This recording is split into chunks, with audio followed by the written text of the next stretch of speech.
you will, let's all stand as we sing Victory in Jesus.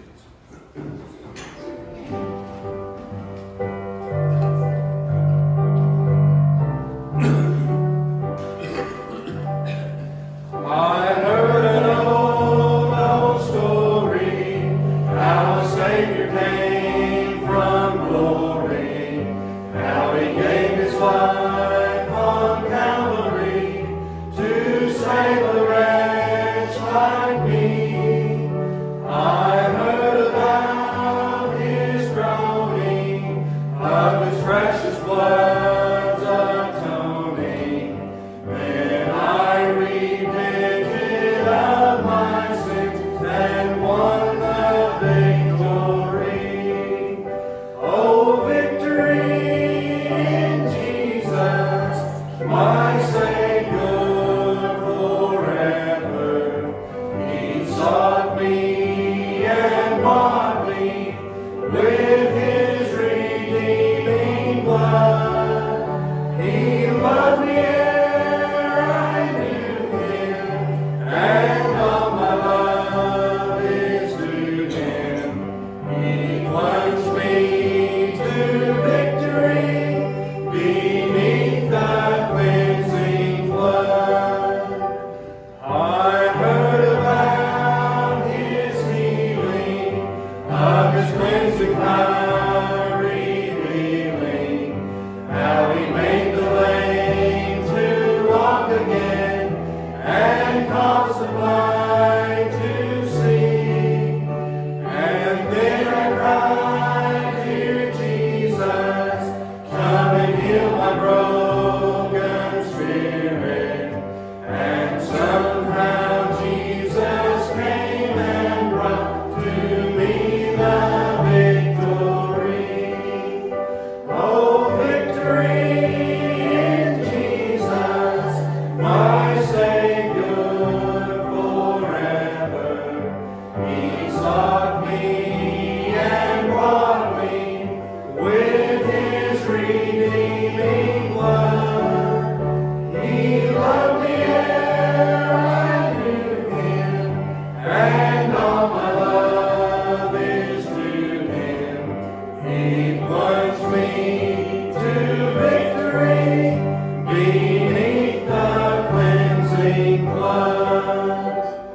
I heard about a mansion He has built for me in glory, and I heard about the streets of gold beyond the crystal sea, about the angels singing, and the old redemption story.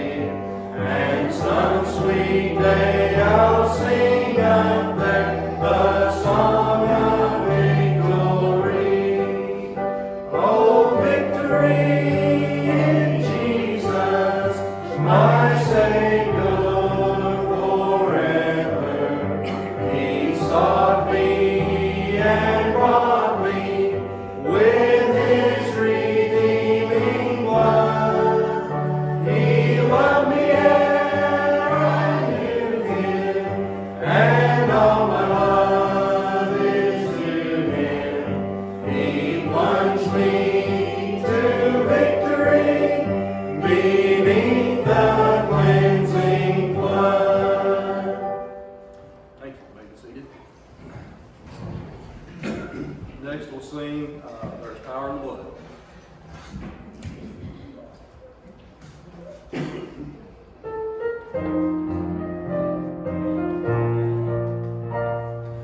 Would you be free from the burden of sin? There's power in the blood, power in the blood. Would you or evil a victory win? There's wonderful power in the blood.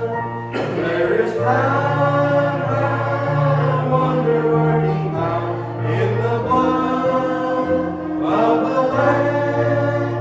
There is power, power, wonder-working power in the precious blood of the Lamb.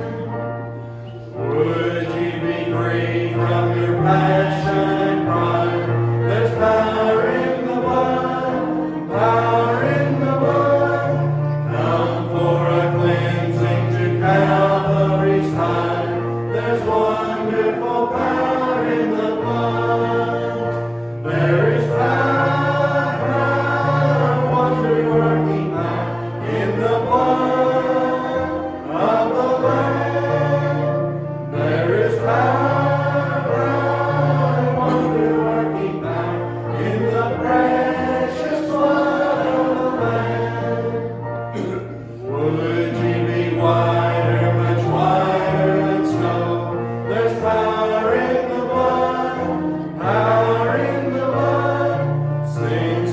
are lost in its life-giving flow. There's wonderful power in the blood. There is power, power, wonder-working power in the blood of the Lamb. There is power, power, wonder-working power in the precious blood of the Lamb. Would you do service for Jesus your King? There's power in the blood, power in the blood. Would you live daily His praises to sing? There's wonderful power in the blood. There is power, power, wonder-working power in the blood of the Lamb. There is power, power, wonder-working power in the precious blood of the Lamb.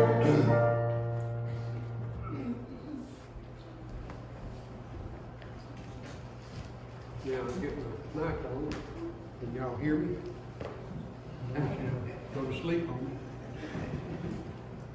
It is good to be back again today, and good to see some with us that weren't here last Sunday, but we understand that some not going to come to this virus is gone. So we understand that, and we don't want them to get out unless they especially want to. We will do a little changing, as we said a few moments ago. Next Sunday we'll meet in the church instead in here. Wednesday night we'll be back here in our mission, as we said, the ladies over there and men over here. And then Wednesday night we'll meet here on Sunday morning. Then the 21st, with his Father's Day, we'll start back our full services, if that's all right with everyone. So keep those thoughts in mind. Let me remind you that we still have some that we need to be praying for. I talked to Brother Ricky this morning. He is better. He's getting his strength back just a little, but they would not let him get out of the house except to go to the doctor. He has to go to the doctor or stay at home. And so continue to remember him in prayer. He's had a lot of problems out of his low blood pressure. He had high blood pressure, and after he'd gotten sick and was in the hospital, his blood pressure has been real low. But they've got that stabilized now. And so he said he was doing better. And so remember him in your prayers, and we appreciate that. Then others, I'm sure, need your prayers. Do need to pray for our country and the situation it's in. Ask the Lord to bless there. Only God can take care of this virus. You know, doctors don't even know how to treat it, and so God does. And so just pray that we be safe and that it'll not pop up anywhere near us. And ask the Lord to bless in those things. Anybody especially we need to remember today? Anyone have a special request? If you would just remember Travis and Kelly, the rioting in Atlanta was very, very close, or some of it was very, very close to them. Travis said his dentist office was completely destroyed, and about every other building had bricks thrown through it within about a mile to a mile and a half from where they lived. Okay, remember Travis and Kelly.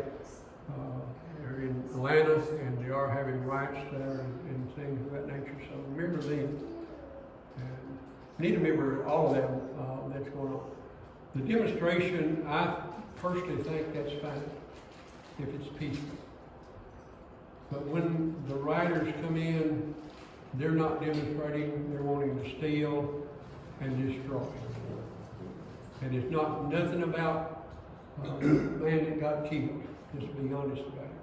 They just see an opportunity that they can get in and get away with some stuff. And so we do need to pray about these situations and ask the Lord to bless out there. Anyone else?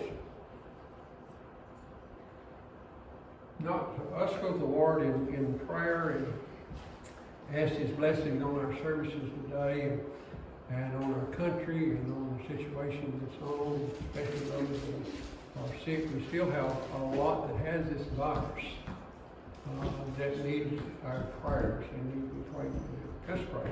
Father, we are thankful today for the privilege that we have just to come back in your house and worship you, a true living God. Father, we have missed being able to worship you in freedom and as free as we'd like to. Father, you know the situation, and we know you got it in your hands. And our Father, we ask that you might look down upon us in a very special way. Father, when tragedy came to those that were in biblical days, our Father, you was always there. Father, you've always been with us during times of trouble in the United States, and our Father, again today, we ask for your help and for your leadance and guidance. Help us, our Father, that we know what to do and when to do it. Ask our Father that you bless our services today, bless those that have been made mention, those our Father that's in a need. For it's in Jesus' name we ask you. Amen. And thank you. This morning I'm going to go back to the book of Daniel. I've started a series of sermons in the book of Daniel. And started vacating down since March. I want to go to the 6th chapter of the book of Daniel this morning and tell you a story that you've heard from childhood, Daniel in the lion's den. And basically that's what I want to talk about. But I want to talk about it in a way that it strengthens our faith.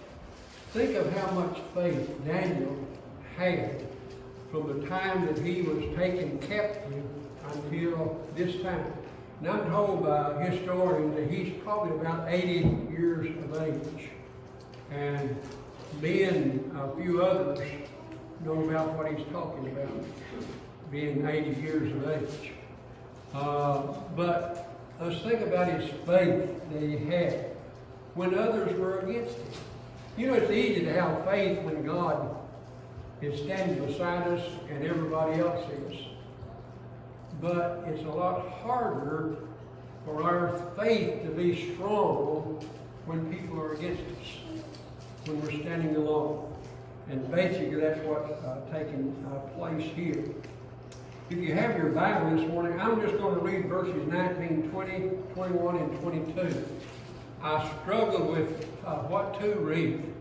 I really did. I wanted to read the whole chapter, but I'm a slow reader. There's 28 verses there, and I thought, well, for a time part, let's just get where Daniel's in the lion's den, and then we'll talk about the rest of it just a little bit. So if you stand with me as we honor God's word this morning as we read verses 19, 20, 21, and 22.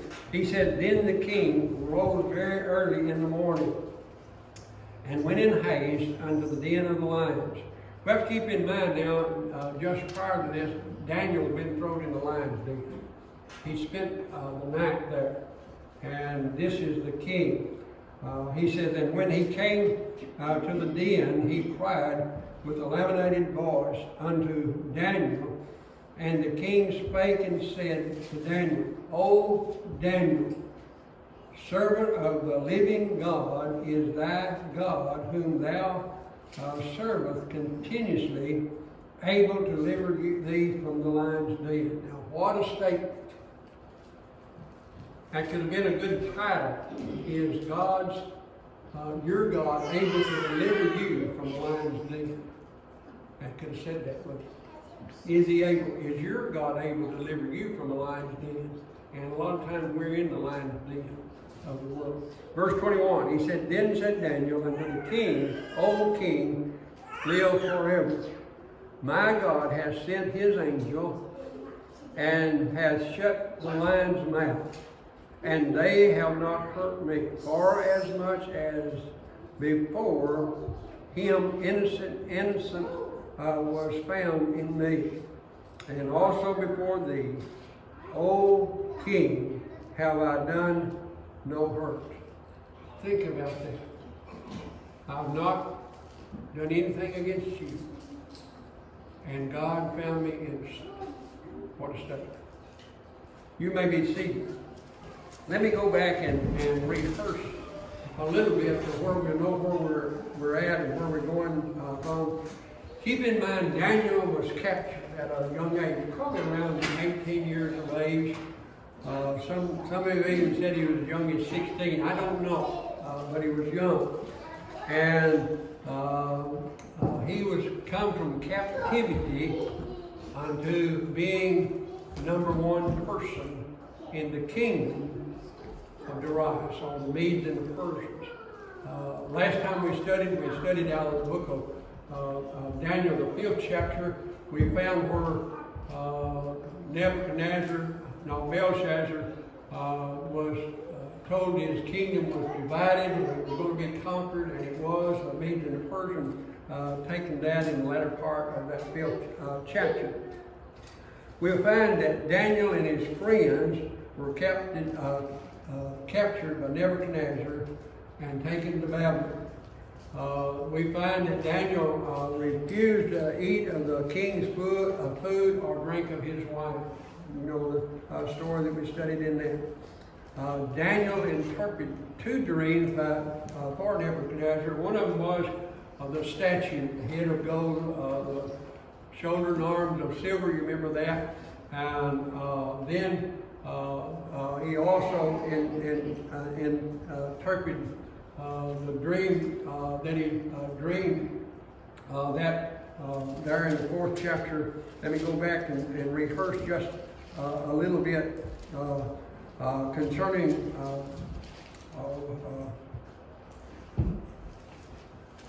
about him boasting that he built the kingdom. God said, "You'll eat grass like an ox, and then the kingdom will be restored unto him." He had interpreted those dreams. Daniel had predicted the death of Belshazzar in the 5th chapter, as I just mentioned. Darius is the king now of the Medes, and he had appointed Daniel as top president. Had 120 providence, and I thought of it as having 120 counties that somebody had to watch over. In those days, when they'd taken a country, most of the time they tried to bring the government into their government just to get the people to side with them and become more popular and things like that nature. This seems to be what Darius did. He had come into the princes and governors, and they had come part of it, and Daniel was number one. He had placed him first. Now this is the setting.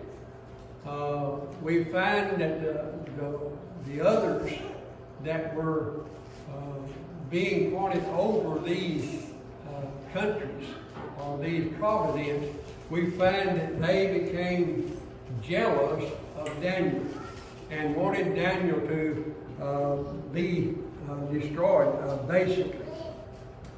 But Darius saw something different about Daniel. You know, I wish people could see something different about me when I meet them or when I'm around them.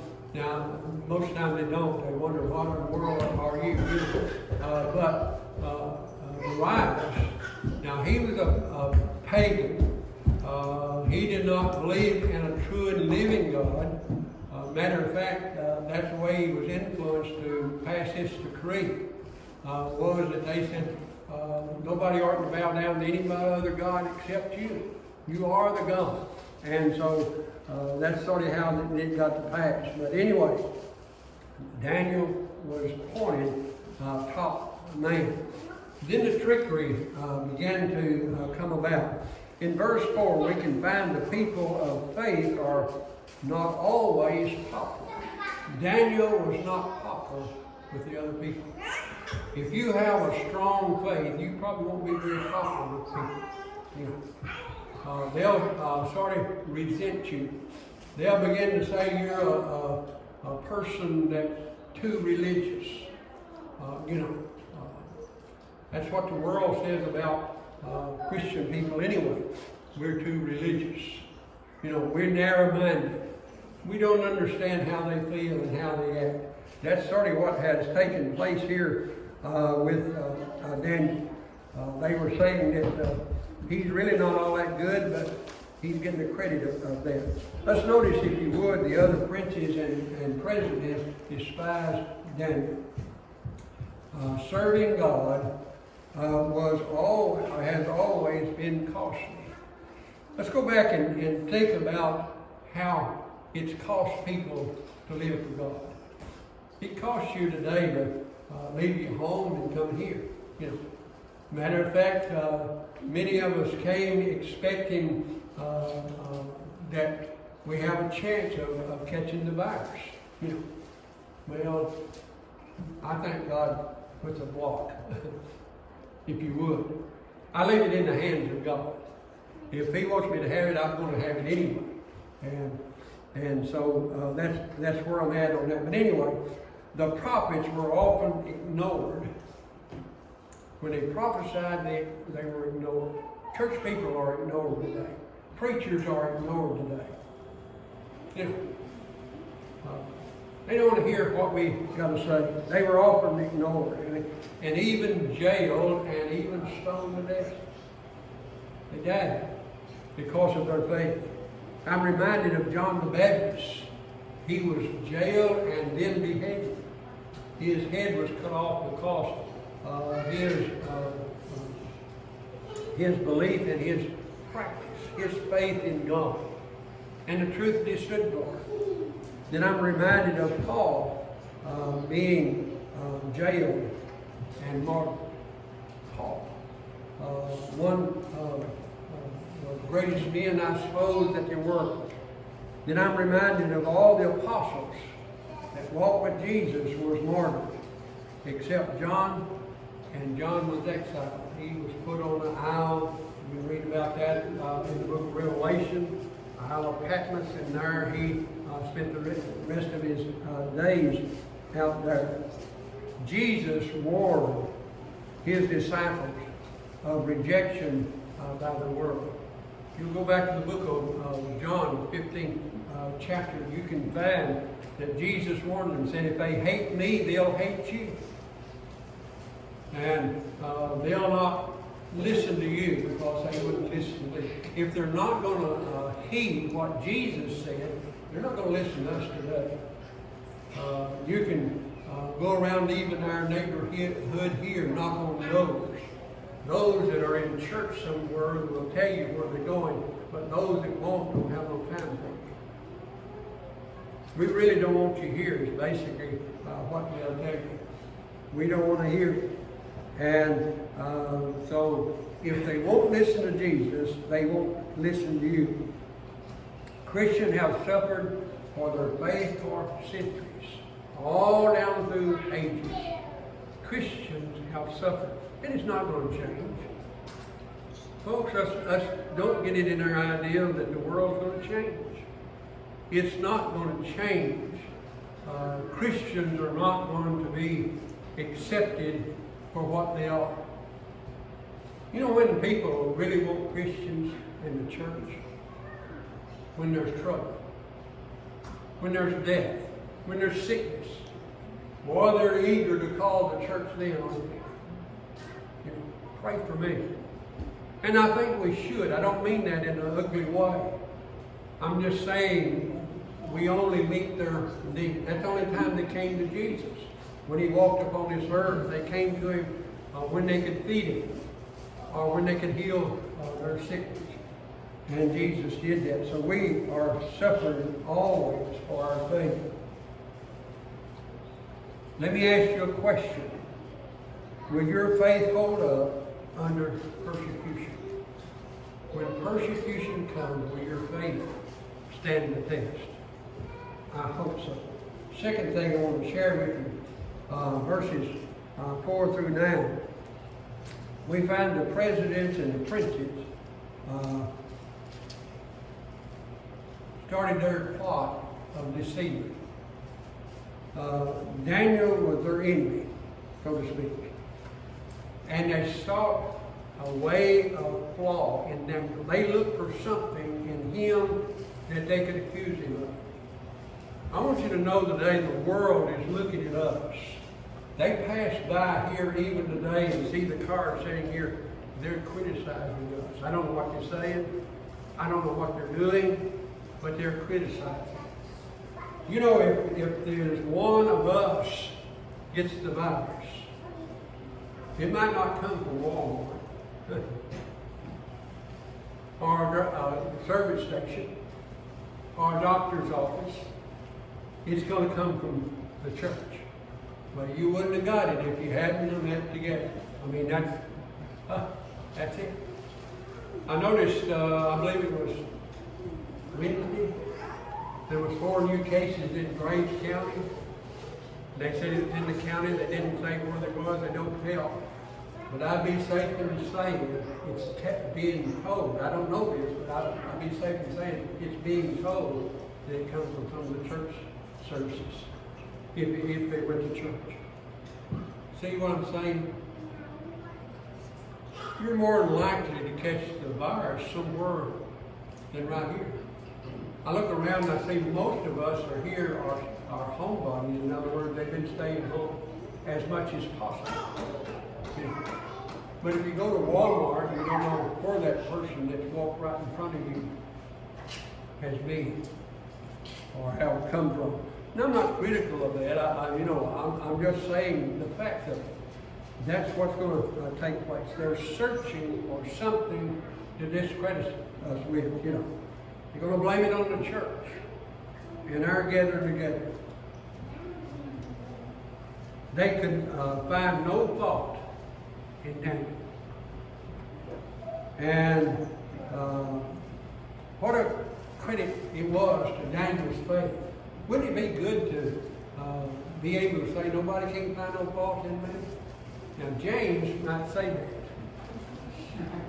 He might even believe that. But Karen knows, and I don't. But I'm just teasing. But you think of that. They could not find a fault in Daniel. So this reminded me of Pilate. You remember Pilate when Jesus was brought before him? And Pilate said this, I find no fault in him. Couldn't find a fault in Jesus. Here they couldn't find a fault in Daniel. The only opening they had was concerning Daniel's faith in his God. He said, if we find anything, it'll be to the fact that he worshiped his God. Keep in mind, from youth, when he was brought there at a young age, he would not even take the king's food or word. To just give us our food that's normal for us, and we'll be better than they, and that are taking place. They knew he was a man of faith. They knew he was a man of prayer. Faith is not going to be very strong if we're not a person of prayer. I've said this and I'll say it again, and prayer is the greatest privilege that a Christian has. Being able to go and talk to the Father anytime about anything. It's good to have a Father on this earth that you can go to and talk to him about anything. Not many of us have a Father that we can do that. But you might be some. My dad would listen, but I wouldn't confide in him about everything. And probably we wouldn't either. But they knew that he was a man of faith and a man of prayer. They would find a way to persecute him through his praying. Isn't that sad? Wouldn't you hate to be thrown in jail or in the lion's den simply because you prayed? Some places in our world today, that's probably true. If you're caught praying, they will throw you in prison for that. But here, they sought to persecute him. So they planned a plot, And this plot was, they went to Darius the king, and they said, "You're a great man." You know, the best way in the world to get something done is to flatter somebody. Tell them how good looking they are. You can brag on James how good looking he is and how all that stuff, and he'll get the big deal. I pick on James because he'll take it. He don't hurt me. If I say something about Jimmy, he'll always come back at me. But think about that. Flattery. And this is what they did to the king. Now, you're a great king, and if you want people to really follow you, you ought to make a law that nobody can pray to anybody for a month, just 30 days. And that way, everybody will recognize you, and they'll come to you for everything, and you can be number one dog in 30 days. He said, "Boy, that sounds good. I like it." They said, "After all, you're God. Read it." And so he said, "That sounds good. I'll do that. Give me the paper. I'll sign it." And he signed it. From that day forward, they tried to catch up with Daniel. They knew Daniel would keep petitioning his God. Knew he'd keep praying. Had no doubt about it. He'd done this since he was 16 or 18 years old. He had gone to the window, opened it up, and looked toward Jerusalem and prayed 3 times a day. Some think it was on morning, noon, and night. I don't know. But he prayed 3 times a day to his Father. And he prayed out loud. He didn't do it in secret. And because of this, we find that they had plotted a plot to take Daniel's life.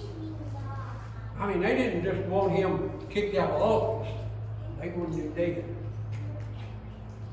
Folks, it's not good enough for Christians to be put down. They want them gone.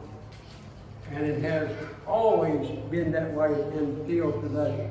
In verses 10 through 28, which is the latter part of the chapter, we find that faith always finds help in prayer.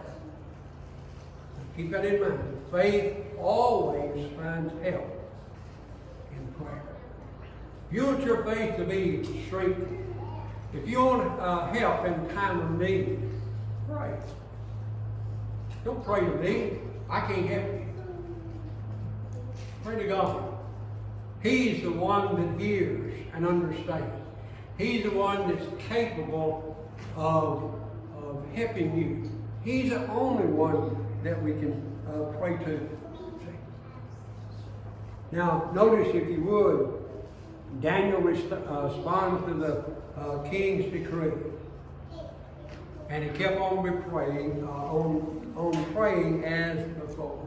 Didn't change his praying habits whatsoever. Has your praying habits changed since this virus has come along? Have they increased or have they decreased?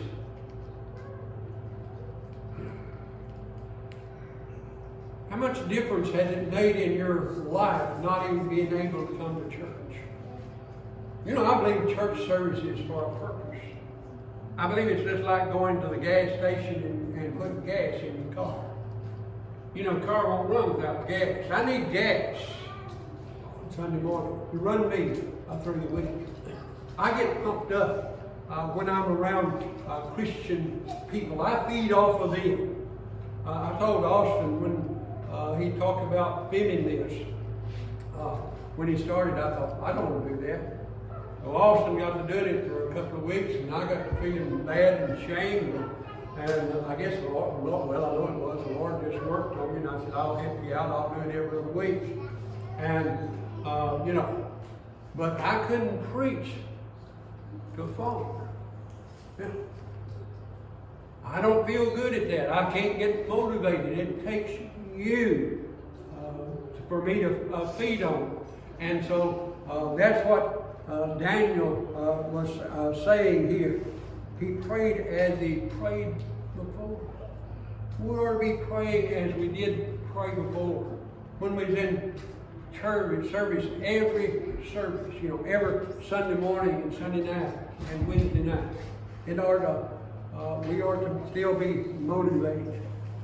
They didn't have a temple in Jerusalem, but he looked towards Jerusalem and he prayed to the God, as it was taught them to do. Prayer with his window open and not in secret. He wanted people to see him pray. Now I know the Bible says get in your closet and pray, but Daniel didn't get in the closet. He opened his windows and he began to pray to his Father. And Darius the king, after it was brought to his attention, we find that they brought Daniel, and Daniel was placed in the lion's den. Darius tried every way that he possibly could to get out of putting him in the lion's den. But they reminded him that the Persians, when they made a law, they could not break it and they could not alter it. And so he had to live up to his decree. He had wished now that he had never signed it. He thought to himself, I've signed it in haste, and now I'm going to have to stand by it. But he did have some faith in Daniel's God. Now, if you'll read it, you'll find that the king had confidence in Daniel's God and in his way. He believed that his God could deliver him. If you notice there in verse 16, he said, Then the king commanded, and they brought Daniel and cast him in the lion. Now the king spake and said unto Daniel, Thy God, whom thou servest continually, he will deliver thee. He did have some confidence in Daniel's Daniel's prayer and Daniel's God. We find that when Daniel was thrown in the lion's den, somebody said to Daniel, the lions weren't hungry. They didn't feed these lions very often. They kept them in a place. In reading and finding out, they said they had a wall that come down in the midst of this lion's den. One side the lions were on, and this side they had dropped Daniel in. And when Daniel was dropped in, then they raised the wall where the lions could get there. And the lions, I want to think, got all around Daniel. I'm going to probably think that Daniel probably laid his head on one and slept there in the night. The king did not sleep. If you read, you'll find the king sleep went from him. And he fasted. And he wouldn't have any music or anything to soothe him for him to sleep. But Daniel, I think, slept well that night. And after a while, we find that the mouths of the lions were closed. The king spent the night fasting, so did the lions. The lions didn't eat, the king didn't eat. Daniel was the only one that rested that night. Then we find that when the king came, said to him, has your God delivered you? And he had. I want you to know God has delivered us. Even in this day and age in which we live. With all the troubles and trials going on, God has delivered. Have you stopped long enough to thank God that you haven't had this virus? Wonder who's kept you from it. Is it just happened so that it hadn't come by your way? I think God is our protector. Now, I don't believe in saying that God will protect me when I tempt God. I wouldn't want to go out in the middle of the road out there and a big truck come in and say, well, he won't get me. God is my thank you. I wouldn't want to walk up to somebody that's got the virus and hug their neck and say, I won't get it. You know, I believe in God asking us to protect ourselves, stay social distant. I've tried to stay in as much as possible. I haven't been around that much. But think about it. God is still our protector. Then we find after Daniel was delivered, those that had accused him, what happened to them? The lions weren't hungry, somebody said. The Bible says that they were thrown into the lions' den. Their children, their wives. And they were destroyed before they hit the bottom of the pit. Read it. The lions were starving. They were hungry. They were ready to eat. And these that stood against Daniel were destroyed simply because God honors those of faith and those of love. Daniel, a man of faith. Are you a man of faith? Someone has said triumph follows trials. Think about that. Triumph follows trials. When we go through trials, triumph follows. And I believe that. Daniel was triumphed in the lion's den. The angel of the Lord came and closed the mouth of the lions. The king called for his people to turn to the Lord of Daniel. Daniel's God. Read that in the latter part of that, you can find the kings of us worship and pray to Daniel's king. And so Daniel's faith won out. And Daniel's faith is what conquered his enemy. Folks, our faith will conquer our enemy today. I trust that you'll turn to God and accept Him as your Savior. Let's go to the Lord in a closing prayer and ask God to bless Him. Richard Randall, will you lead us in our closing prayer? Then you'll be dismissed. Dear Heavenly Father, as we come to you, Lord, first of all, we want to thank you for this beautiful Lord's Day you've given us. Thank you for the good message we just heard. Thank you for the opportunity and the privilege of once again being back in your house to study your word, Lord. Praise you. We do pray for all those that have this virus. Pray your healing arms will be about them. Comfort those that have lost loved ones to the virus, Heavenly Father. We pray your richest blessing on the doctors and the nurses, and first responders, medical technicians that have taken care of these folks. We just thank you for each one of them, Heavenly Father, and praise you. Give them honor and glory. We just pray, Heavenly Father, for our nation, for our small businesses, and all the folks that were laid off or lost their jobs due to this pandemic that we're going through.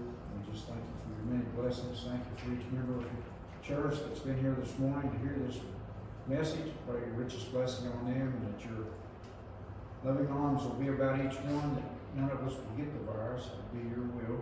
We know you're in control. We know that you're all-powerful. We know you know the needs. We pray for those on the prayer request list. And just pray your will be done. Pray you bring us back Wednesday night, and we just give you all the honor, the praise, and glory. Pray for forgiveness for sins and shortcomings. In Jesus' name I pray.